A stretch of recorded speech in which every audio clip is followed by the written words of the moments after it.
We choose to go to the moon in this decade and do the other things, not because they are easy, but because they are hard. Because that goal will serve to organize and measure the best of our energies and skills. Because that challenge is one that we're willing to accept, one we are unwilling to postpone.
Hola y saludos a todos.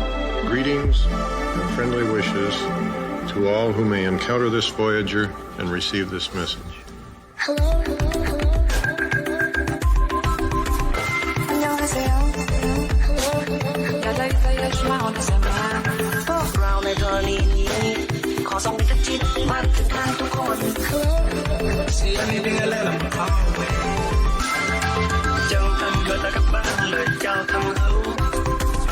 We step into the universe, this humility and hope.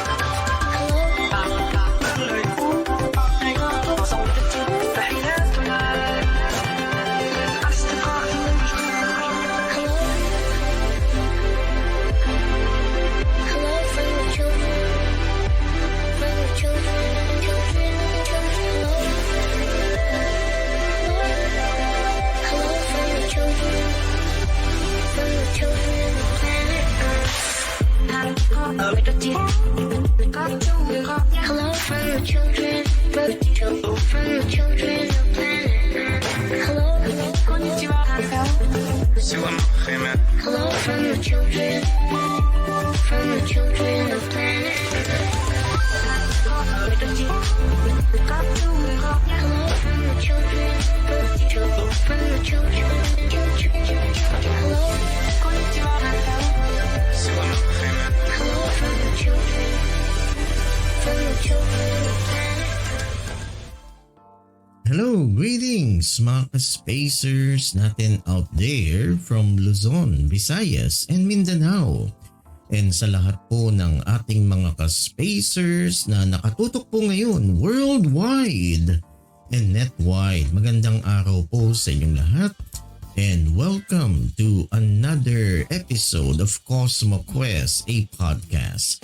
I am Professor Jun Cajigal and for tonight mga ka-spacers, we will be tackling part 1 of the history of the Apollo program. So mga ka-spacers, so very interesting po yung topic natin ngayon. Paano ba tayo po nakarating sa buwan? So yun po yung ating tatalakayin. So this is part 1 of the history of the Apollo missions. So bago po tayo magsimula mga ka-spacers, don't forget to like and share this online lecture so that we could reach more people. Lalong-lalo na po yung mga estudyante natin out there so that they would be inspired to love the sciences, especially astronomy. And don't forget mga ka-spacers to follow us on our Facebook page, the Bedan Society of Young Astronomers. Please like and follow us also on our Facebook page, the Sky Watcher Society of Las Piñas. And don't forget also to follow me on my Facebook page, the Science Guy Ka-Spacers channel. And also, please subscribe to my YouTube channel, the Science Guy Professor Jun Cajigal. Please click on that notification bell. I-click nyo na po mga ka-spacers so that you would be notified on our future videos. So let's not waste any more time mga ka-spacers and let us now study the history of the Apollo missions, part 1. How did man's dream of going to the moon or even going to space started? So did you know mga ka-spacers that it all started with the Chinese? When the Chinese invented gunpowder, eventually they were able to produce rockets. Yes, mga ka-spacers, the Chinese invented rocketry and rockets were used by the Chinese as fireworks. And there was this legend called the One Who's rocket chair. So ito, may isang philosopher, Chinese philosopher na may upuan with rockets strapped into his chair. When all those rockets were ignited, One Who's chair was propelled upwards.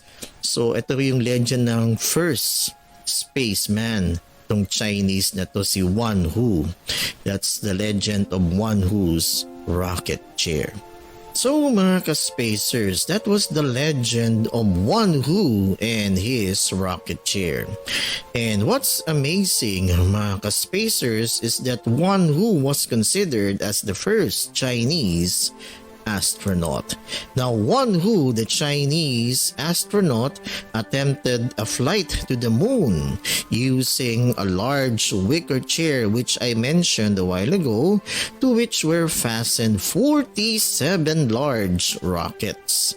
47 assistants, each armed with torches, rushed forward to light the fuses.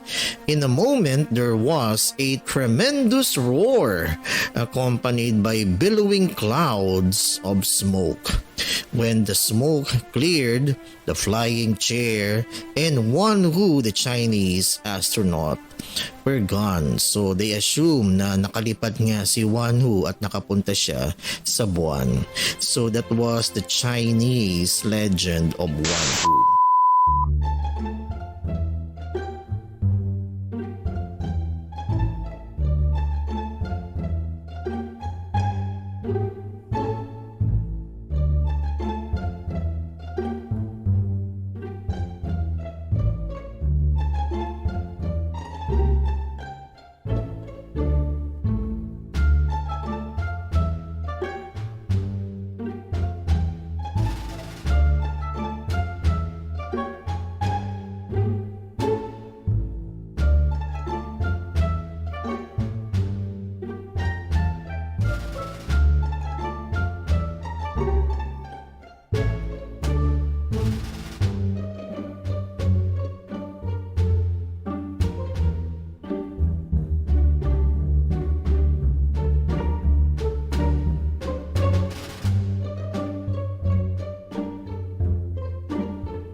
also there was a novel written by Jules Verne entitled From the Earth to the Moon.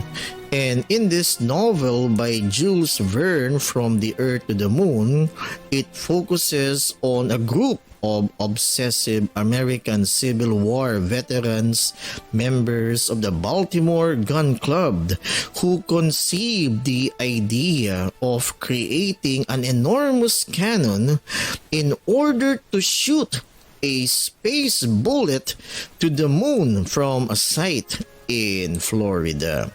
So that bullet with its occupants was inserted in this giant cannon, and that cannon was aimed towards the moon. And when that cannon was fired, that bullet with its occupants went straight towards the moon.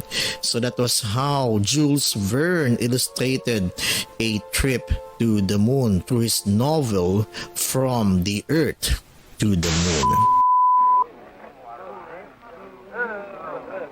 Let her go!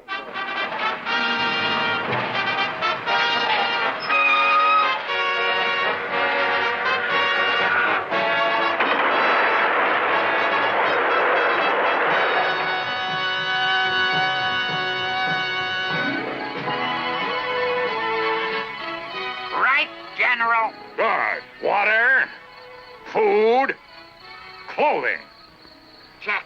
rope, mountaineering gear, oxygen chemicals, Right. underwater diving suits. Nom d'un chien bleu! Under the water? Are we not going to the moon? But there could be water there, lakes and seas. And don't forget, we've got to get back. We'll probably come down in the ocean anyway.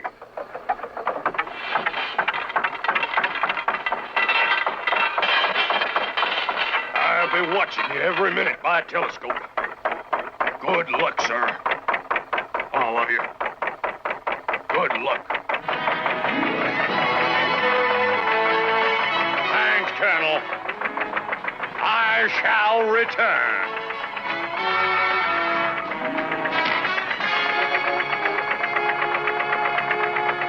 Lower away!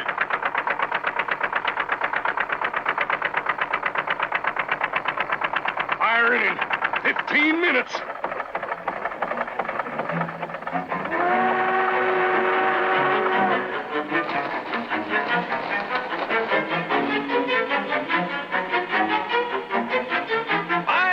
To firing.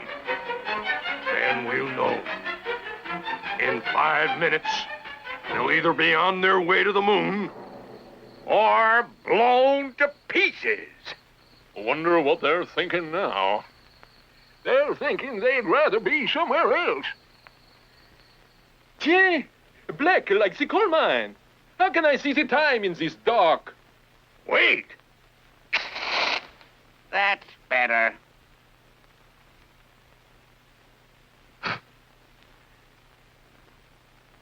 Ten seconds to go. Get ready. 5, 4, 3, 2, 1, fire! Did we see it? The shell! The shock. How could anyone live through that? It'd take more than a little shock to damage those three.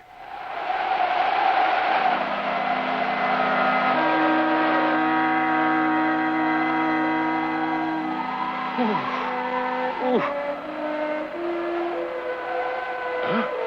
Mon général? Oh, Captain? what happened? Where are we? Everyone all right? We are all healthy, sir, and fit, I think. And on course, I hope. We cannot miss the moon, Captain. It is most big. Space is a lot bigger. It's huge. Going straight for them. Professor, what are their chances? Chances? What chances with a meteor about to hit you? No, not necessarily. It'd be 1,000,000 to 1 to be struck by a meteor out in space. Then they'll be all right? I didn't say that. I believe that the meteor will miss them, but it's a pretty big hunk of rock, strong gravity, and it could pull them right off course. You mean they'll miss the moon? Maybe. They might head off into space, go in a straight line to infinity. Infinity? They've only got food and air for 2 weeks. Or they might crash land somewhere on the moon. Or, worse, orbit round and round the moon. Forever? Maybe not forever. Just for a few million years or so.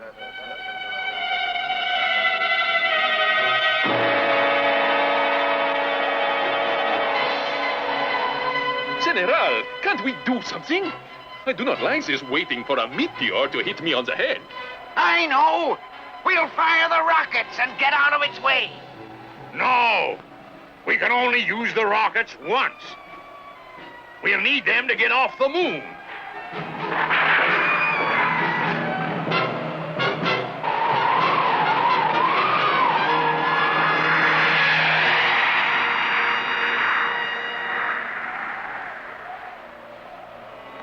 Triple!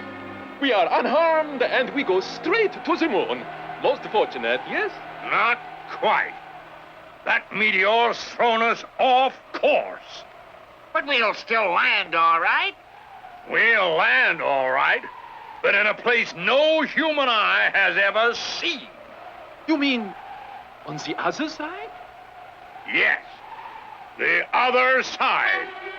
We'll come down on the dark side of the moon.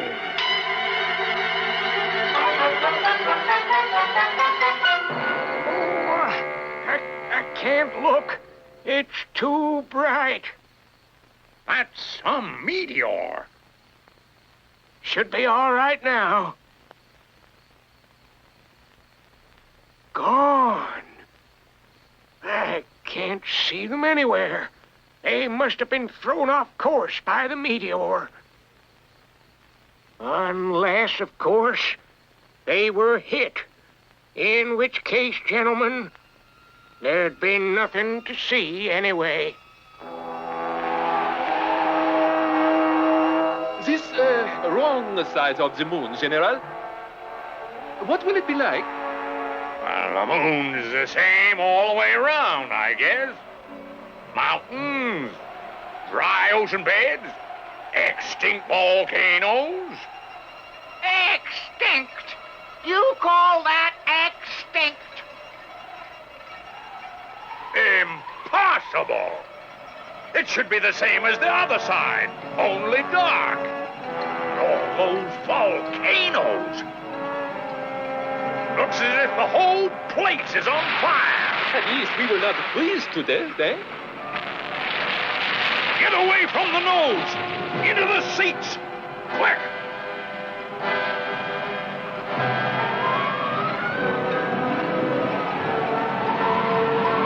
Nom de chien bleu! Oh, damn! Get back! Nickel! Grab it!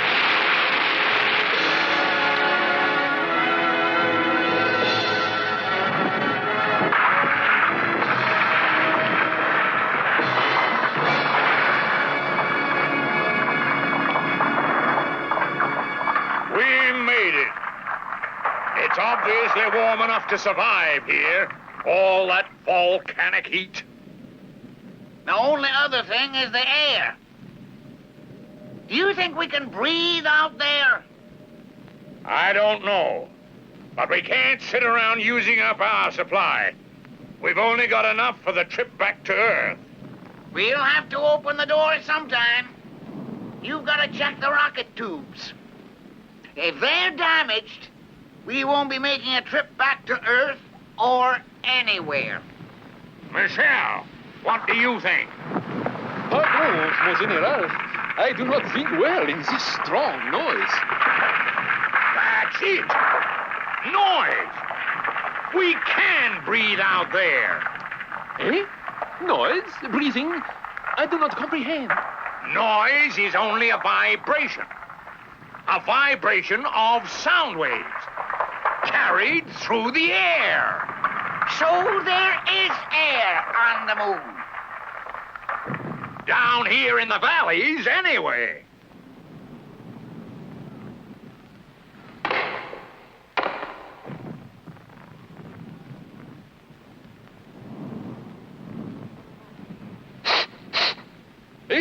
Better air I have smelt in a Welsh coal mine.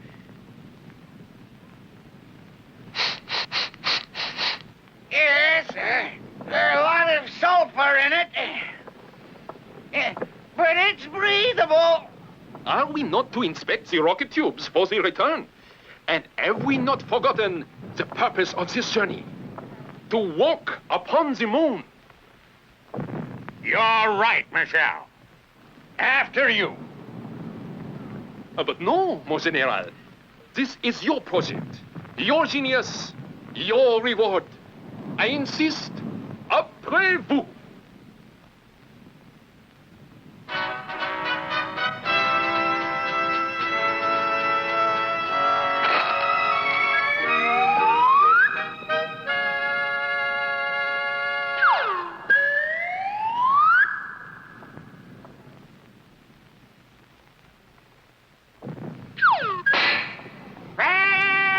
Fantastic.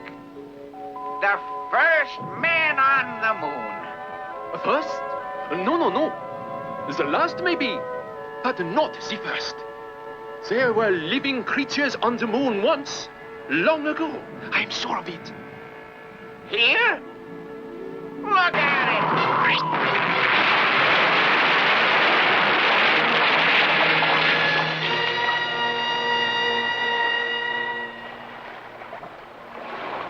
But how do we know they're coming back today? They've got no choice, mister. Their air supply runs out just about now. If those moon men don't come back today, they won't come back at all. I still say... What's that? A shooting star? No, I think... Yes! It's them!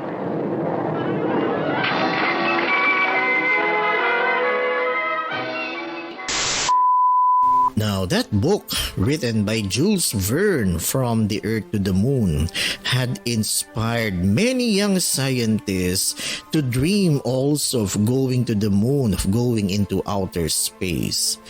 And one of them was a young scientist by the name of Robert Goddard. Robert Goddard was so inspired by that book written by Jules Verne. He also dreamt of going to the moon. And with that inspiration, he built the world's first liquid-fueled rocket.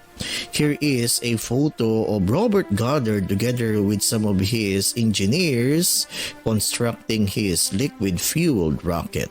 Liquid-fueled rockets consist of a fuel and oxygen, or called oxider, in liquid form. They are combined in a combustion chamber and ignited.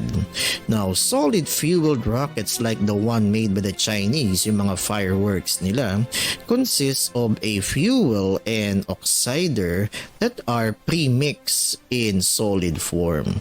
Once the solid fuel is ignited, it cannot be controlled or turned off. Unlike liquid-fueled rockets, liquid-fueled rockets can be controlled or can be turned off. Now, like what I mentioned, Robert Goddard was so inspired by the ideas from that book, From the Earth to the Moon, written by Jules Verne.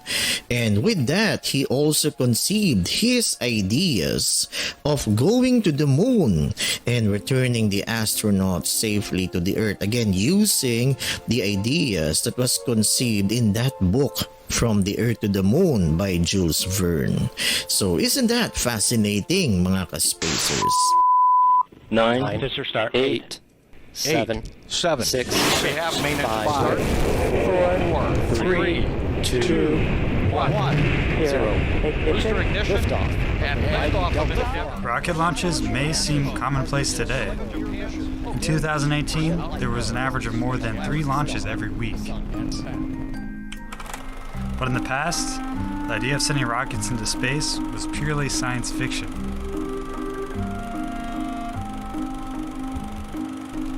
It wasn't until the early 20th century when a man named Robert Goddard tried to convince the world that space travel didn't have to be fiction.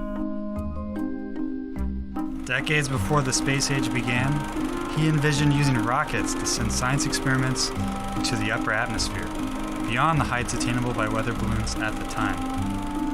He even imagined and calculated in detail what it would take to send a rocket carrying a massive flash powder to the surface of the moon. The powder, he believed, could be ignited on the surface and would be visible from Earth. The public caught wind of Goddard's wild ideas, and it became the topic of national conversation and press. A lot of it negative. Goddard's reply: "Every vision is a joke until the first man accomplishes it. Once realized, it becomes commonplace." Goddard persisted with his dream. He went on to build and launch the world's first liquid-fueled rocket, the basic design of which is still used to this day. In July 1969, 50 years after Goddard first proposed sending a rocket to the moon, Apollo 11 launched on the 6.5 million pound Saturn V rocket. Among the 3 astronauts on board was Buzz Aldrin. And on his journey to the moon, he carried with him a miniature version of Robert Goddard's autobiography. Thankfully, Goddard was not forgotten by history. His name lives on to this day. On May 1st, 1959, NASA dedicated its first spaceflight complex in his honor as the Goddard Space Flight Center. 60 years later, the center continues to fulfill his vision by building spacecraft, instruments, and new technology to study Earth, the Sun, our solar system, and the universe.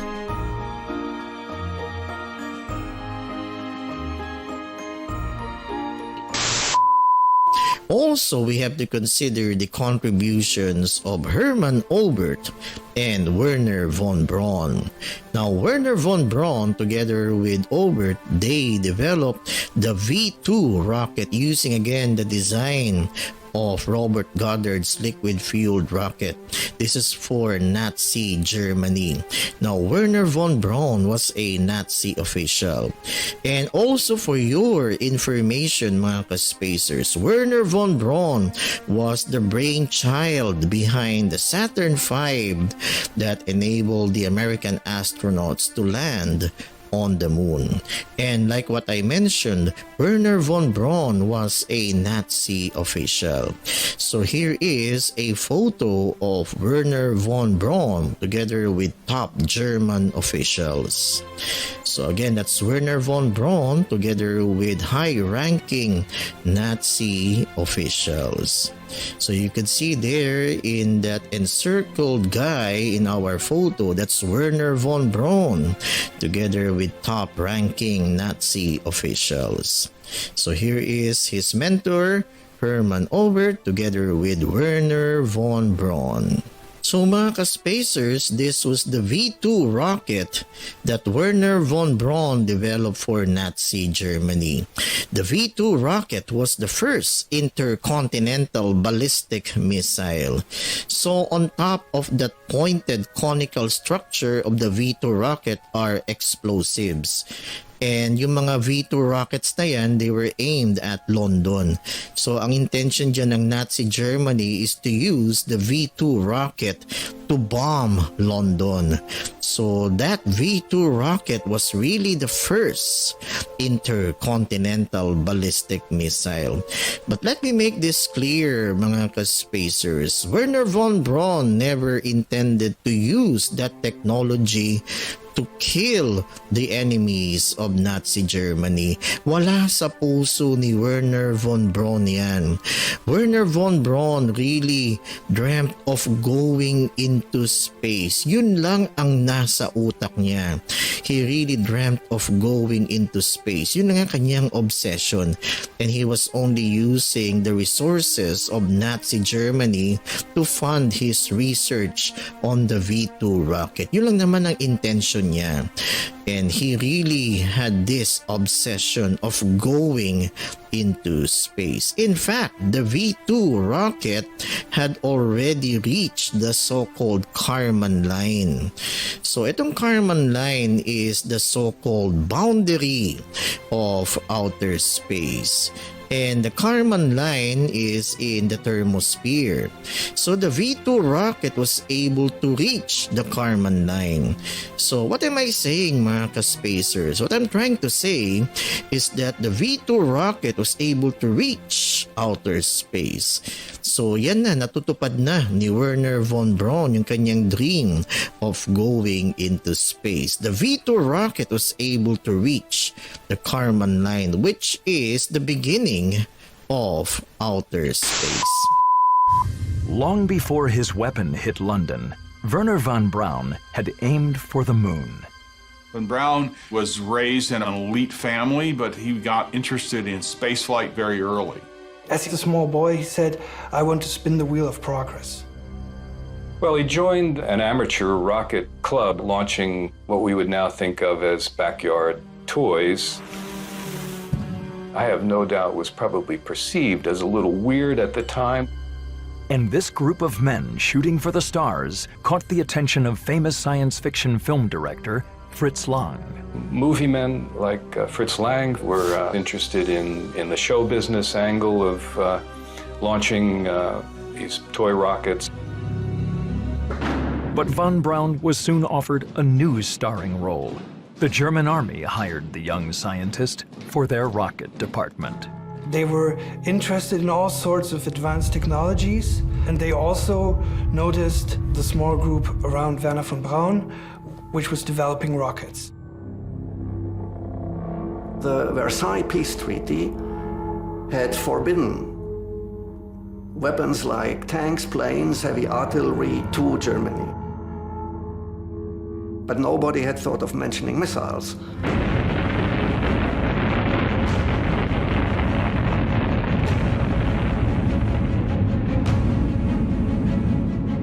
Von Braun quickly emerged as a brilliant young man who, even in his early 20s, was capable of leading a huge group.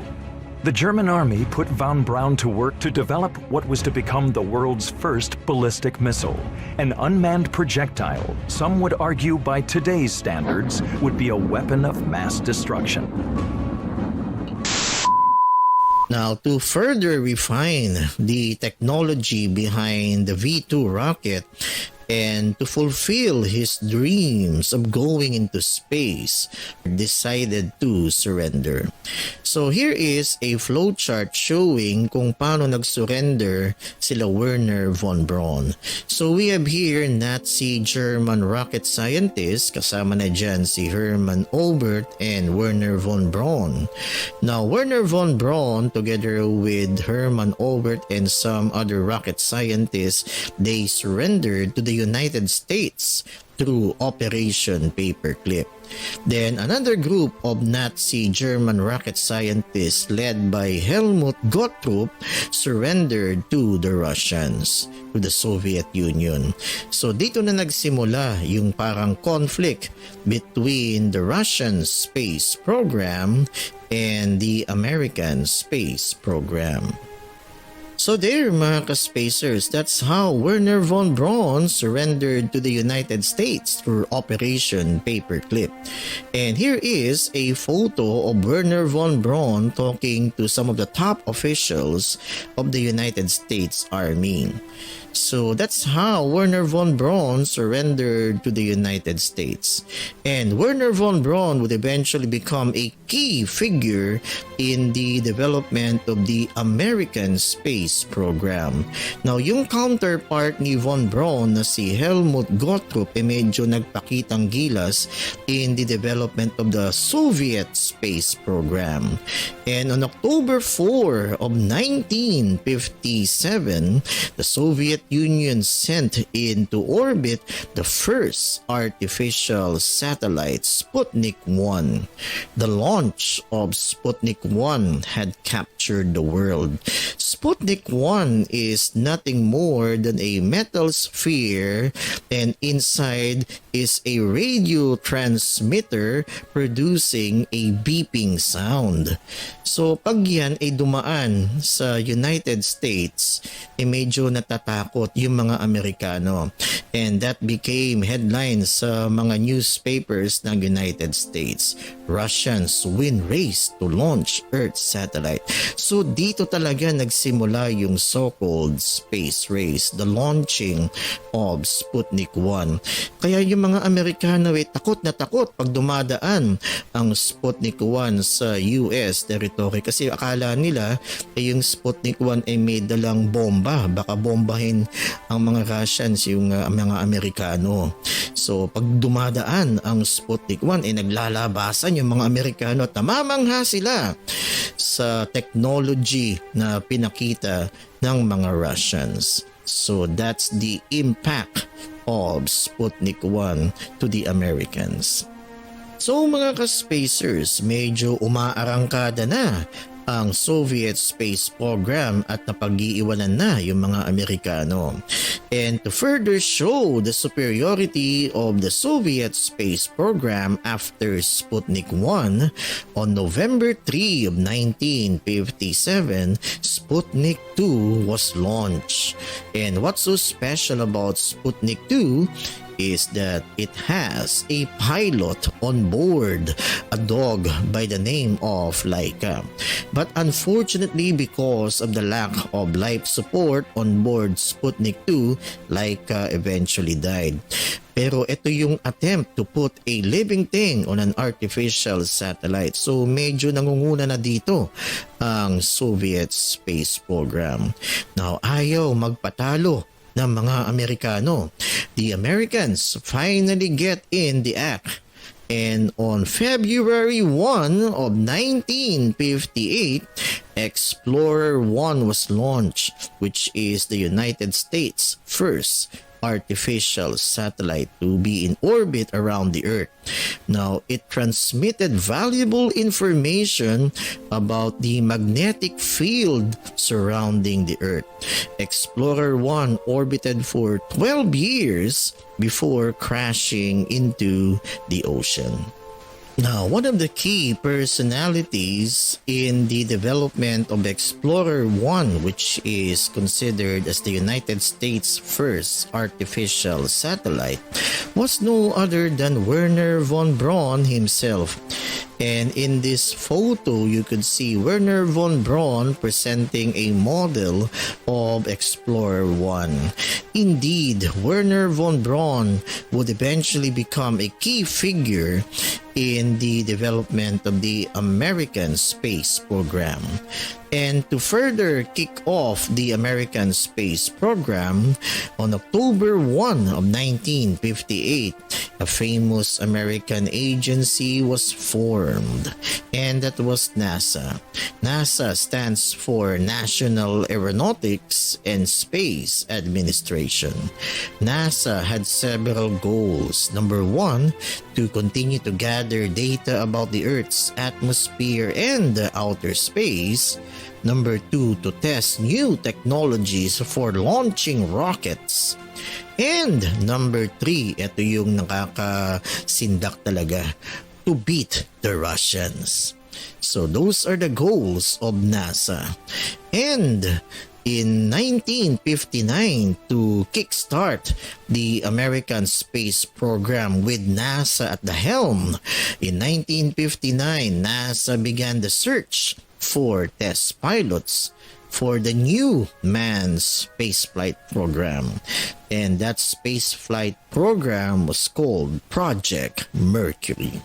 So Project Mercury was the first manned spaceflight program of NASA. And everybody kindly zoom in on this photo of the so-called Mercury 7 astronauts. The first 7 NASA astronauts for Project Mercury was announced on April 9 of 1959. So everybody, mga ka-spacers, zoom in on this photo of the so-called Mercury 7 astronauts. So front row from left to right, we have Walter Schirra, Donald Slayton, John Glenn, and Scott Carpenter. And at the back row, we have Alan Shepard, Virgil Gus Grissom, and Gordon Cooper. So these were the so-called Mercury 7 astronauts. And this was the space capsule of Project Mercury that carried only one astronaut on board. And these were the launch systems of Project Mercury. We have the Redstone rocket and the Atlas rocket. Both Redstone and Atlas were intercontinental ballistic missiles that was converted into the launch systems for Project Mercury. Now, even though NASA had already jump-started its space program through Project Mercury, NASA will receive another blow from the Soviet Union. Why? Because Russia sends its first man into outer space, and that was Yuri Gagarin on April 12 of 1961 on board Vostok 1. Vostok 1 blasts off and Yuri Gagarin returns nearly 2 hours later after completing one orbit around the Earth and parachuting from a few miles off the ground. So the Soviet Union is now ahead of the space race. Yuri Gagarin became the first man into outer space. Pero ayaw magpatalo ng mga Amerikano. So the Americans, through Project Mercury, puts the first Americans into space. Astronaut Alan Shepard was the first American in space during its suborbital flight on May 5 of 1961 aboard Freedom 7.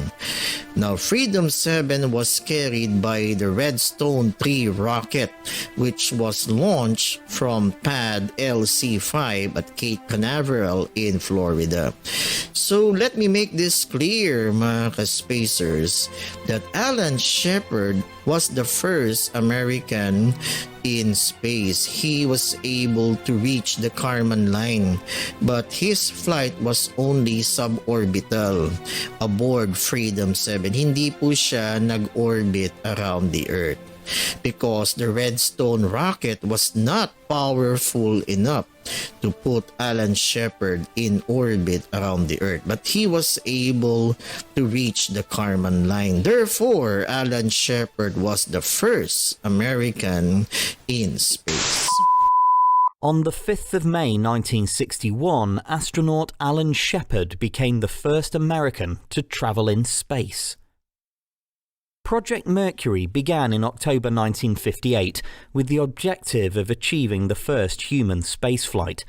The project was an important part of the early space race in which the USSR had already beaten the United States to put the first satellite into orbit. By this time, Shepard had proved himself to be a skilled military test pilot, and in 1959 he was chosen to become one of the original Mercury 7 astronauts for the human spaceflight program. Having developed a single-person capsule and a launch vehicle rocket known as Mercury Redstone, testing began with MR1 in November 1960 that was aborted at liftoff due to an electrical fault.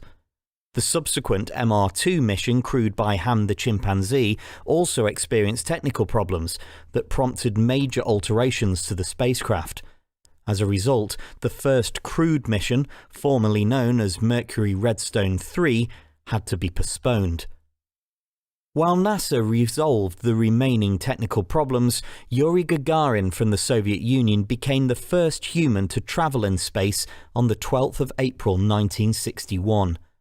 Less than a month later, and after 2 further delays caused by inclement weather, Alan Shepard boarded the capsule that he'd named Freedom 7 to become the first American in space.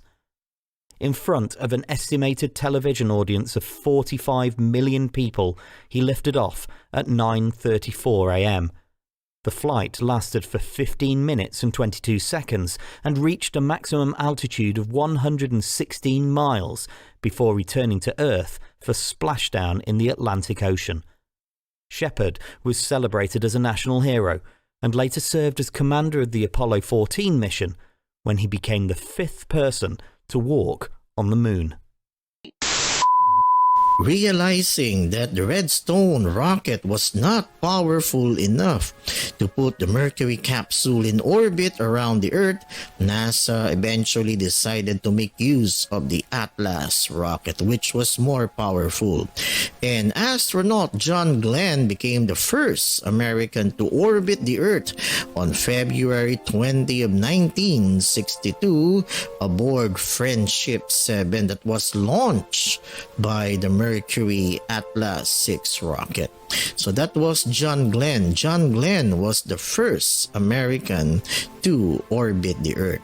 Now, hindi magpapatalo ang mga Russians. Vostok 6 blasted off in Russia on June 16 of 1963. On board Vostok 6 was the first woman in space. So the Russians beat the Americans again. Her name was Valentina Tereshkova. Valentina Tereshkova was the first woman in space. So umaarangkada na naman ang Soviet space program. So mga ka-spacers, the Russians are leading the so-called space race, especially through the achievements of Valentina Tereshkova. Valentina Tereshkova on board Vostok 6 became the first woman in space. Now, with the Russians leading the space race, the United States government shifted its priorities to winning the space race. Mga ka-spacers, maraming problema ang USA noon ng mga 1960s. So there was this conflict between the American blacks and the American whites. Yung American civil rights ng mga American blacks, medyo pinoprotesta yan. And we know in history si Martin Luther King, siya yung nangungunang aktivista ng mga American blacks in the fight for American civil rights ng mga American blacks. Plus, you have to include also the Vietnam War.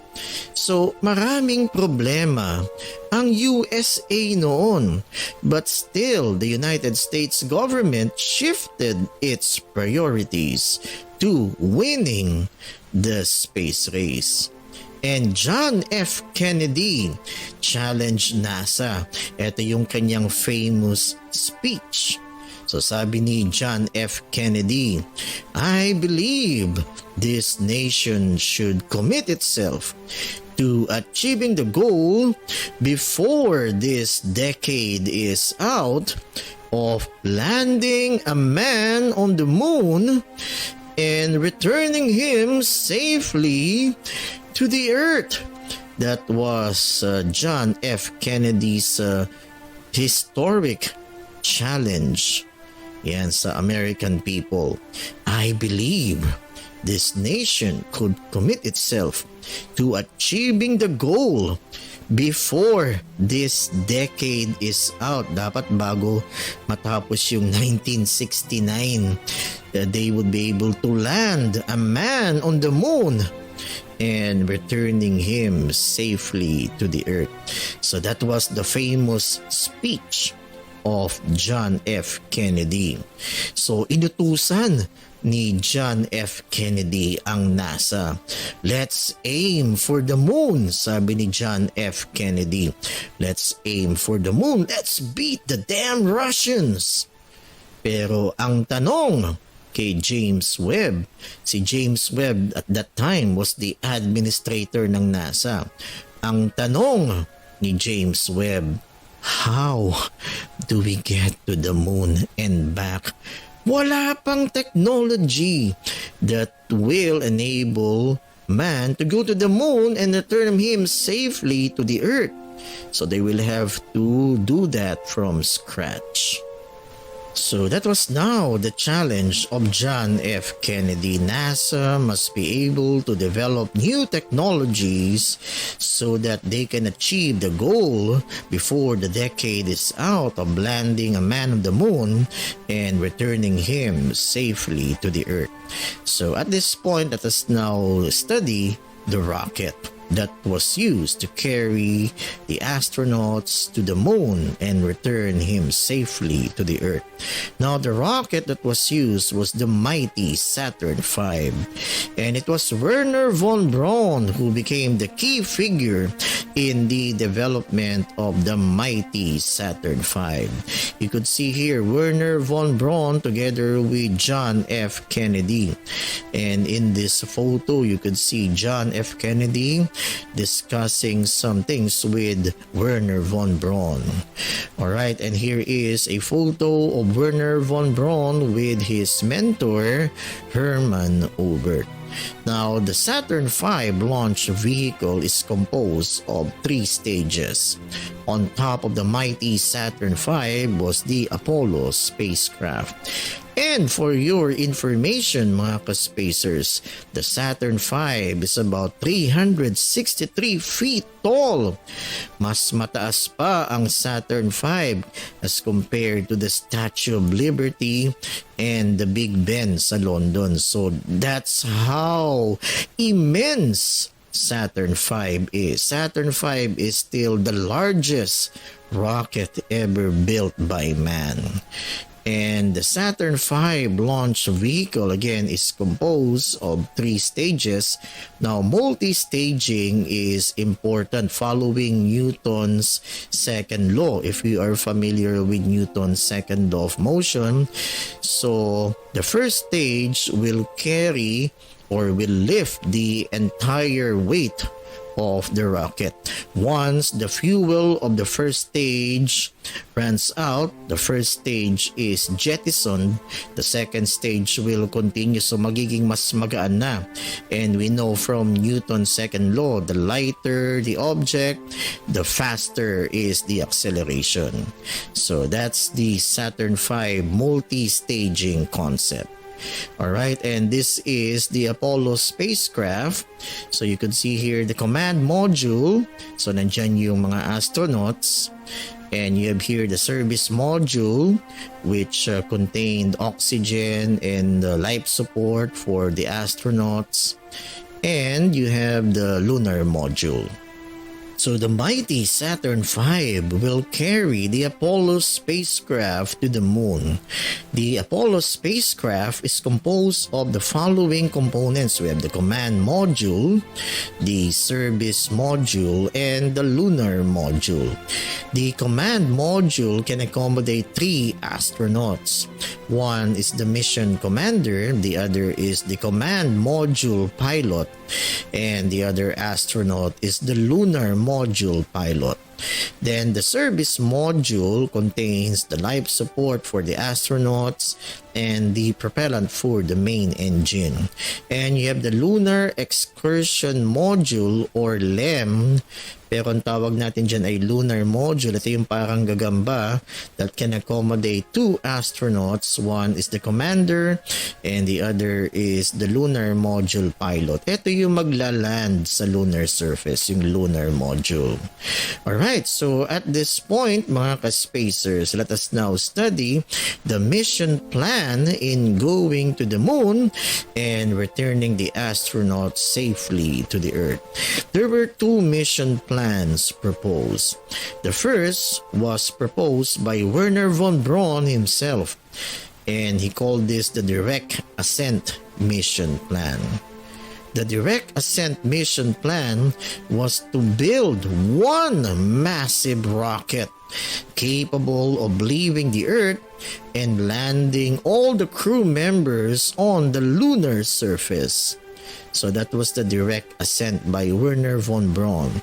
The advantage of the Direct Ascent Mission Plan was that there was no need for docking or undocking procedures. But the disadvantages are as follows. One would be the weight of that massive rocket. The rocket would be the largest ever built in order to carry all the fuel needed for the mission. The plan also meant that the astronauts would be stranded on the moon if a serious malfunction occurred after landing. So that was the Direct Ascent authored by Wernher von Braun. But there was one scientist who gave another mission plan on going to the moon, and that plan was authored by John Hubble. Here is a picture of Wernher von Braun with John Hubble. Medyo nag-aaway itong dalawang to. So sabi ni Wernher von Braun, direct ascent will get us to the moon, Mr. Hubble. Pero ang sagot ni John Hubble, with all due respect, Mr. von Braun, the lunar orbit rendezvous is the only way we can reach the moon. So that was the plan of John Hubble, the so-called lunar orbit rendezvous. So as you could see here in this photo, John Hubble sketches out his concept of landing on the moon on July 24 of 1962. So what is this lunar orbit rendezvous? So the plan was to build a two-part spacecraft, a command module and a lunar module.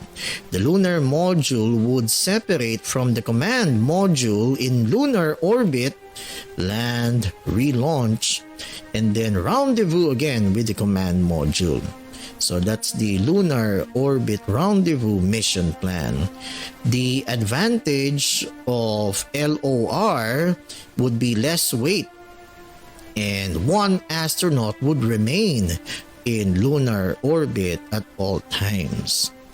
The disadvantage of LOR is that occasional loss of communication with NASA when crew is on the dark side of the moon. Also, you have docking and undocking procedures that is needed for lunar orbit rendezvous. So after several debates and serious evaluation, NASA eventually chose Lunar Orbit Rendezvous of John Hubble as the only way man could reach the moon, land on its surface, and return the astronauts safely to the Earth. So at this point, let us now go into the details of Lunar Orbit Rendezvous. So in Lunar Orbit Rendezvous, you have the Saturn V launch vehicle.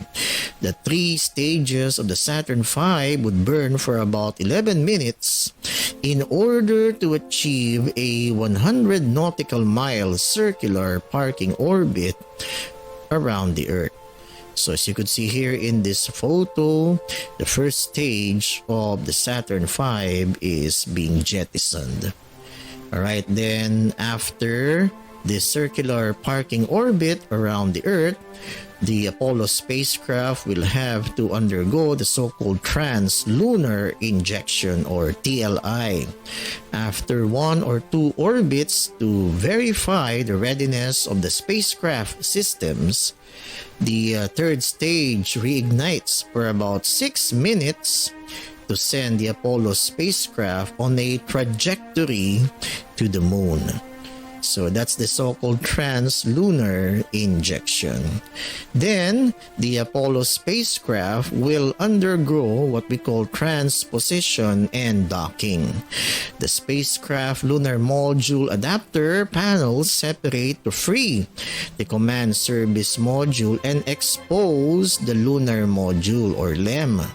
The command module pilot or CMP moves the command service module out to a safe distance and turns 180 degrees, as you could see in this picture. So that's the transposition and docking of the command service module, and the command service module docks with the lunar module and pulls the combined spacecraft away from the Saturn V third stage engine. So, as you could see in this picture, the command service module docks with the lunar module and pulls the combined spacecraft away from the third stage of the Saturn V. So after the so-called transposition and docking, the Apollo spacecraft will have to travel at least 3 days onto the moon. And upon reaching the moon, the Apollo spacecraft will undergo what we call lunar orbit insertion. The Apollo spacecraft passes about 60 nautical miles behind the moon, and the service module engine is fired to slow down the spacecraft and put it into a 60 by 170 nautical mile orbit around the moon. So that's the so-called lunar orbit insertion. Then eventually the commander and the lunar module pilot will transfer to the lunar module. They will power up its systems and deploy its landing gear. And eventually, the lunar module separates from the command service module. The command module pilot visually inspects the lunar module. Then the lunar module crew moves a safe distance away and fire the descent engine for a descent orbit insertion. So we have here a picture of the lunar module that's separated from the command service module on its way to a descent on the lunar surface. Then eventually, the lunar module will undergo a so-called powered descent. The descent engine fires again to start the descent. The commander takes over manual control after pitch over for a vertical landing. So that's powered descent. Eventually, the lunar module lands on the lunar surface. So isn't that fascinating, mga ka-spacers? Now, once the lunar module landed on the moon, the commander and the lunar module pilot will perform one or more EVA or extravehicular activity. They will explore the lunar surface and they will collect lunar rocks samples on the moon. So after exploring the lunar surface and after collecting moon rocks, the Apollo astronauts will return to the lunar module and start preparing for their return to Earth. So in their return to Earth, the ascent stage of the lunar module lifts off using the descent stage of the lunar module as a launching pad. So here is a GIF photo of the lunar module. So as you could see, the ascent stage lifts off using the descent stage of the lunar module as a launching pad. Eventually, the ascent stage rendezvous with the command module and docks with it. the lunar module rendezvous and docks with the command service module. As you could see in this animation, the ascent stage docks with the command service module. And the commander and the lunar module pilot transfers back to the command module with their material samples. Then the lunar module ascent stage is jettisoned to eventually fall out of orbit and crash on the lunar surface kasi hindi nila kailangan yan. Alright, and they will now prepare for the so-called trans-Earth injection. The service module engine fires to send the command service module back to Earth.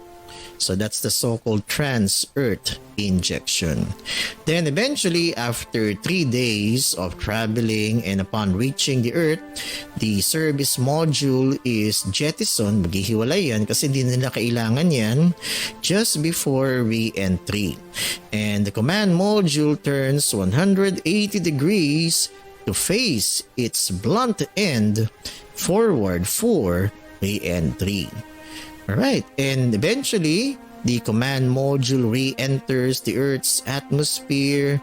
Parachutes are deployed, slowing the command module for a splashdown in the Pacific Ocean. The astronauts are recovered and brought to an aircraft carrier. So that's the mission plan, Lunar Orbit Rendezvous. Alright, so let's watch this video. Alright mga ka-spacers, let's watch this. I believe that this nation should commit itself to achieving the goal before this decade is out of landing a man on the moon and returning him safely to the Earth. It was early 1961. Brand new President Kennedy had a rough start. One of his first major decisions was to challenge the American people to send humans to the moon. He challenged us to do it, but he didn't say how to do it. The first thought was they would build a huge rocket and they would use one big giant spacecraft. And that would have taken a huge expenditure and a rocket so much bigger than anything that had ever been built before. So there were some alternate plans. One was Earth Orbit Rendezvous. You would have to use 2 very large rockets, have them meet together in Earth orbit, and assemble a spacecraft to go to the moon. The problem was that you would have to take a huge spacecraft or a spacecraft with enough fuel to land it on the moon, and then take off and come back. There was a more clever, although a little bit scary way to do it. Lunar Orbit Rendezvous involved one rocket to send a specially designed spacecraft into orbit around the moon. The advantages were so tremendous as far as weight, efficiency, and engineering simplicity that the decision was to use this mode to get to the moon.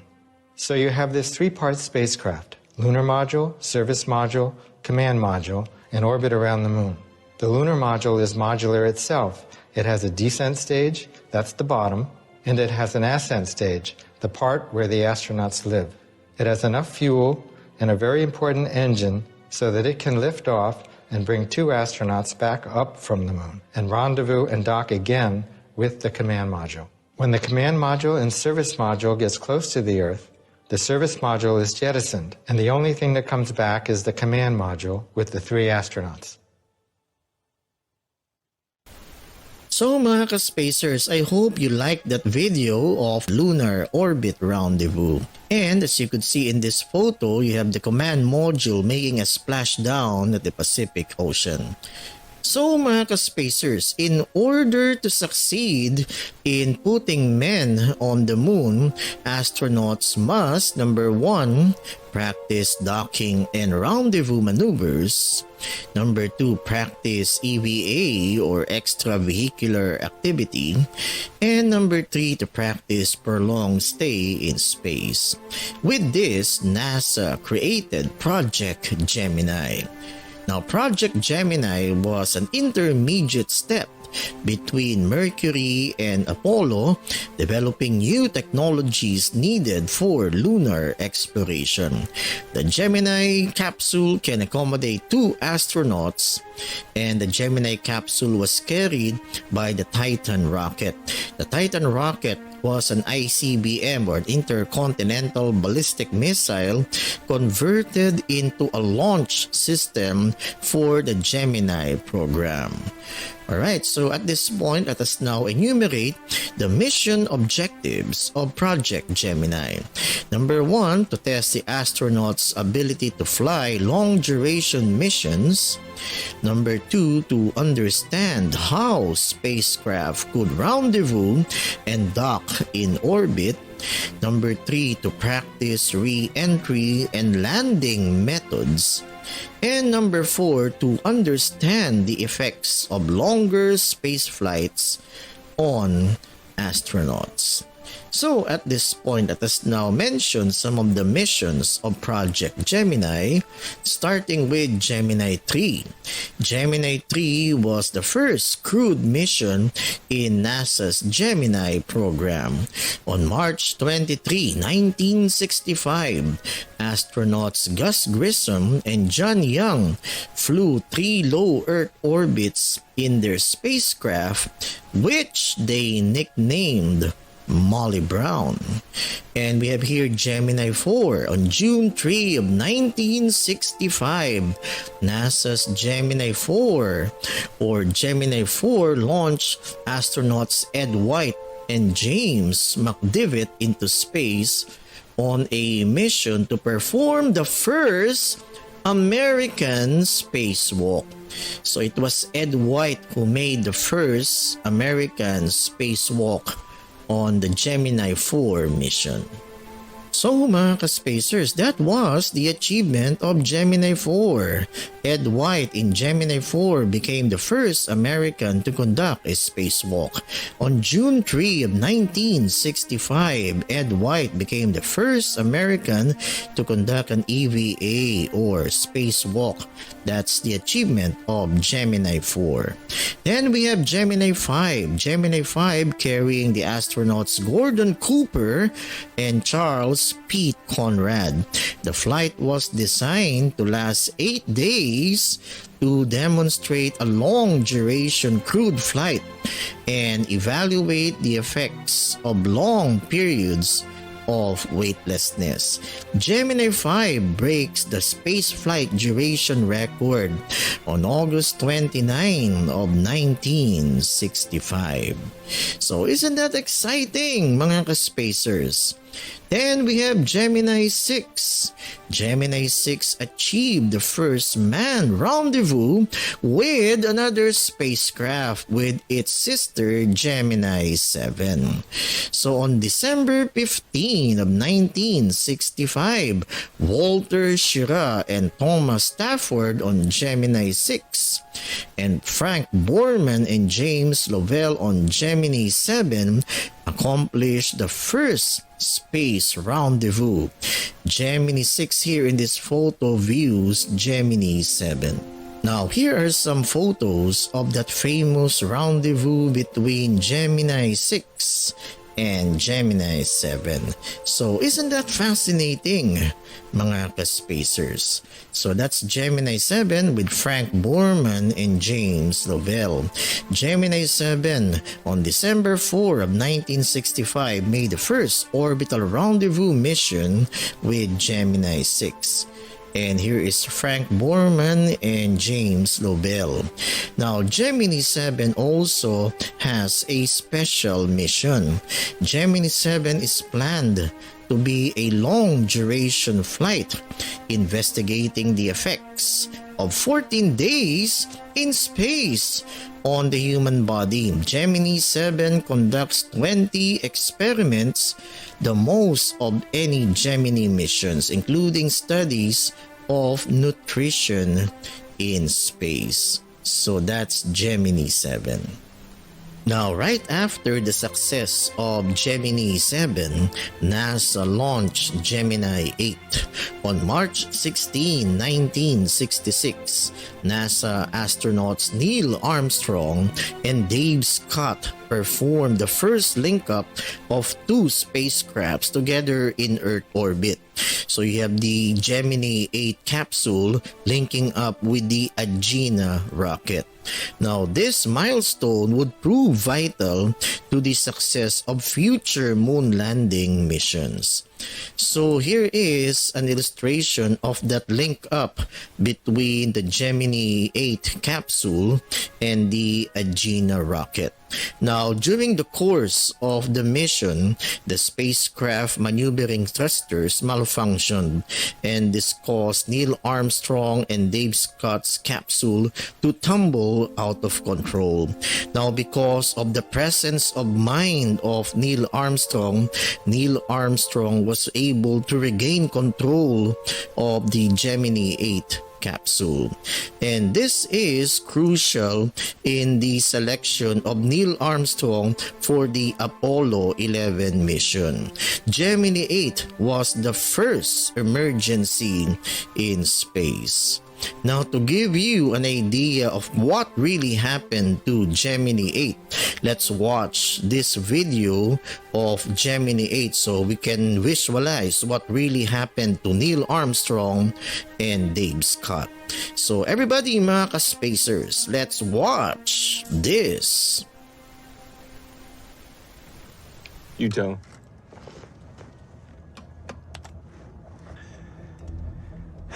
Houston, we're station keeping on the Agena about 150.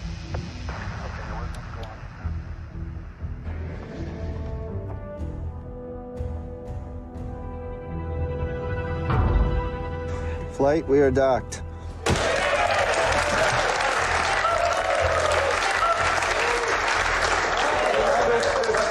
Someone call Cronkite. Have them tell the Soviets that they can go screw. Get them on the phone, man. Gemini 8, we're about to have loss of signal. We'll pick you up over the hill for Dave's EVA.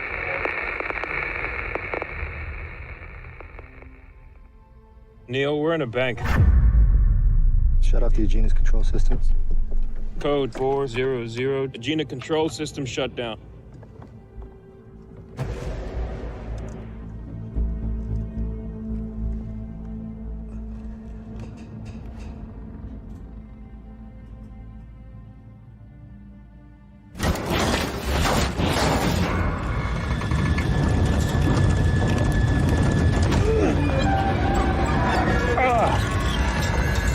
Cycle the Agena. Turning it on, turning it off.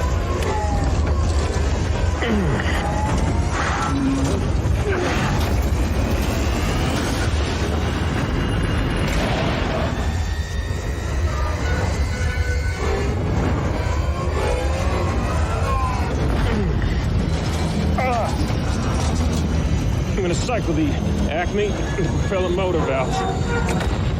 Switching ADL to pitch. RL to pitch.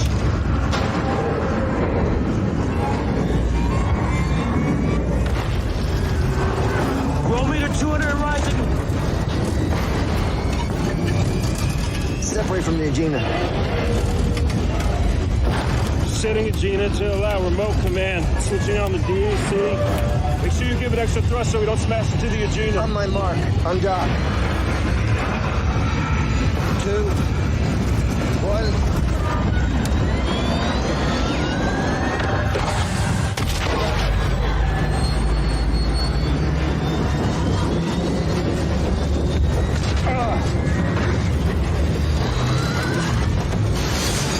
Home's propelling to 13%. It's not the Agena, it's us.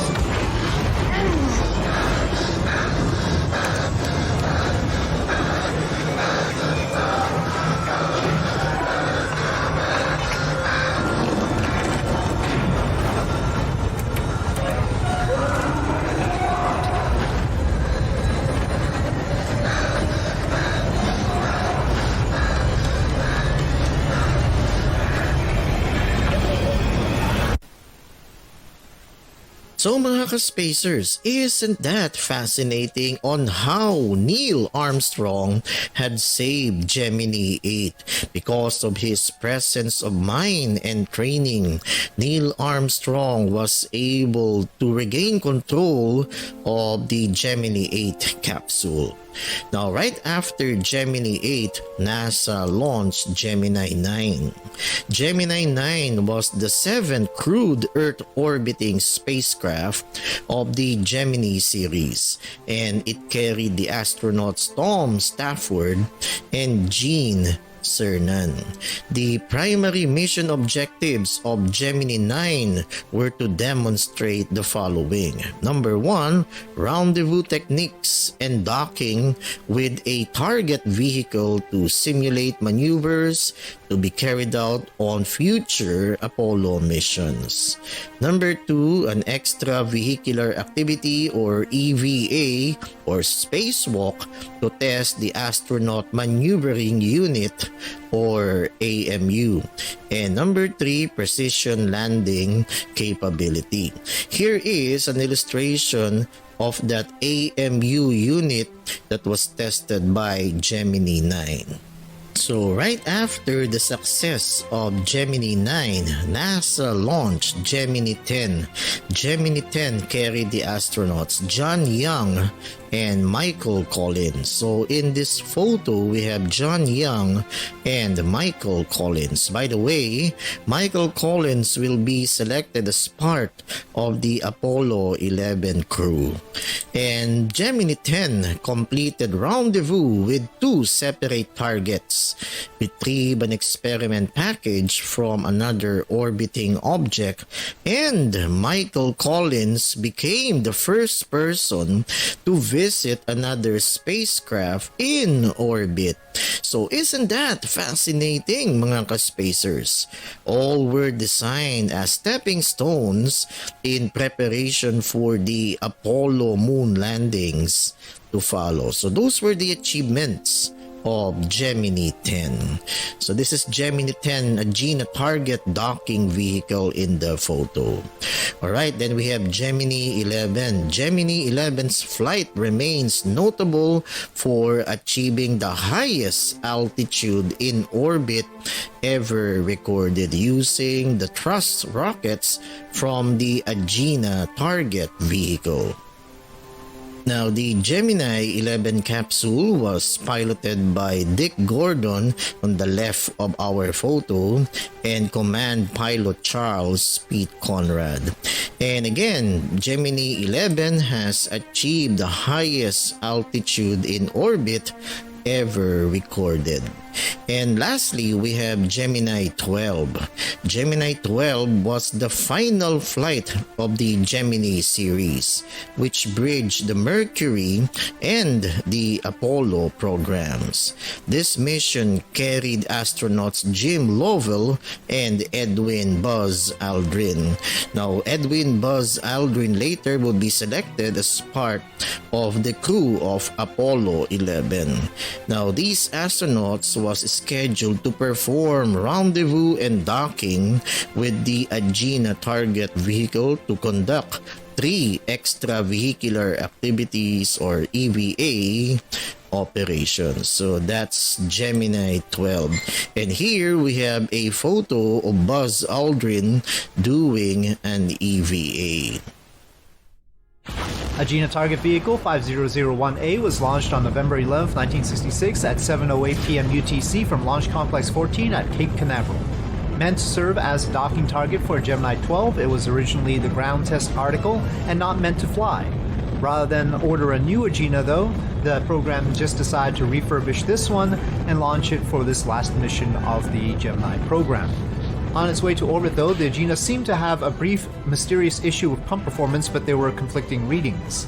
Since they were aware this was a refurbished article, that anomaly was spooky enough to lead to the cancellation of a plan to use the Agena engine to boost Gemini 12's orbit, as had been done on previous missions.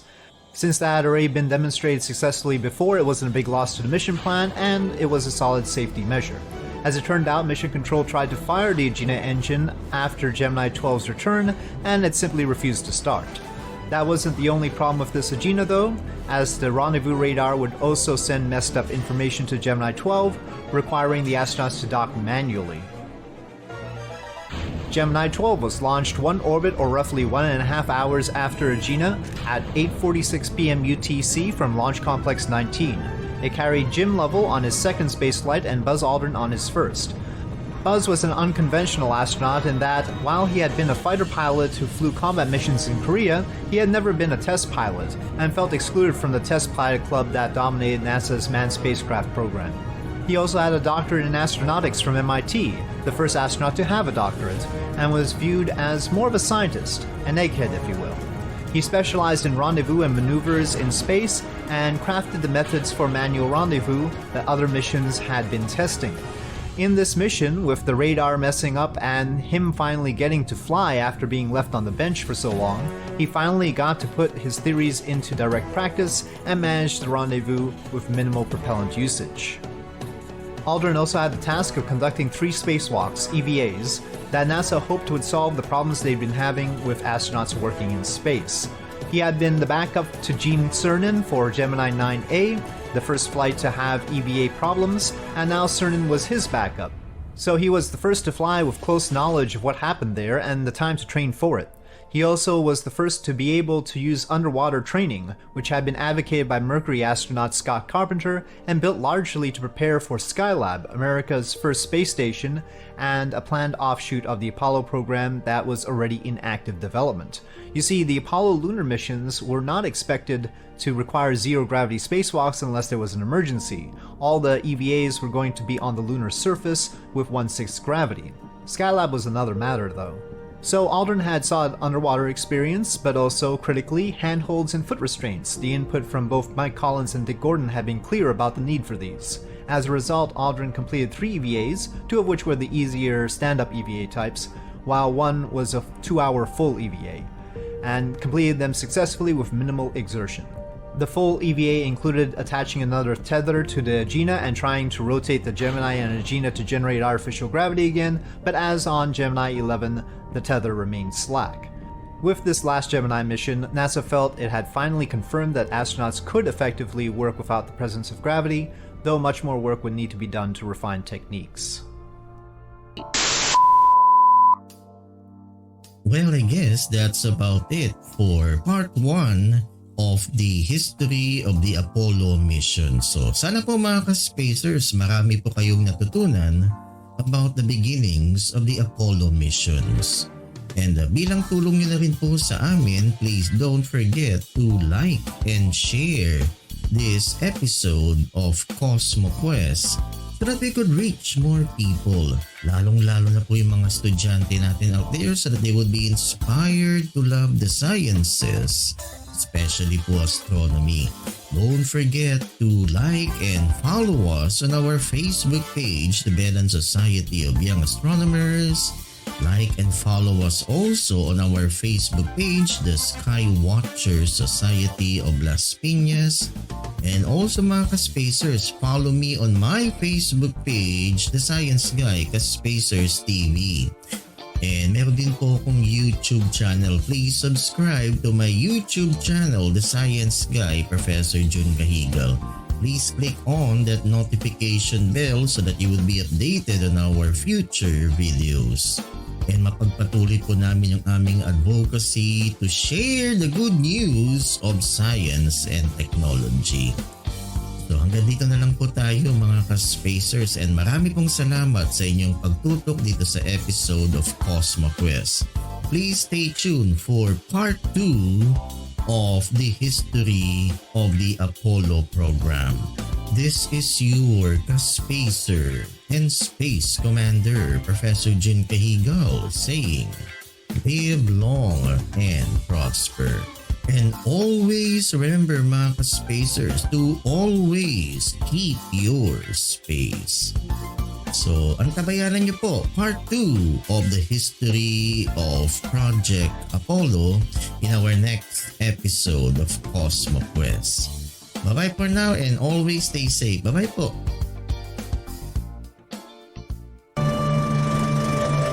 8, 7, 6, 5, 4, 3, 2, 1. We have ignition.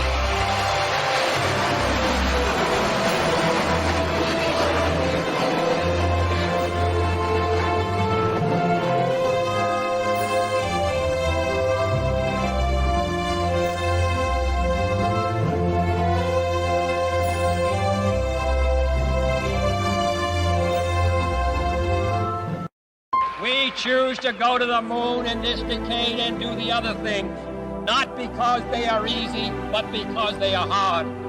Because that goal will serve to organize and measure the best of our energies and skills. Because that challenge is one that we're willing to accept, one we are unwilling to postpone.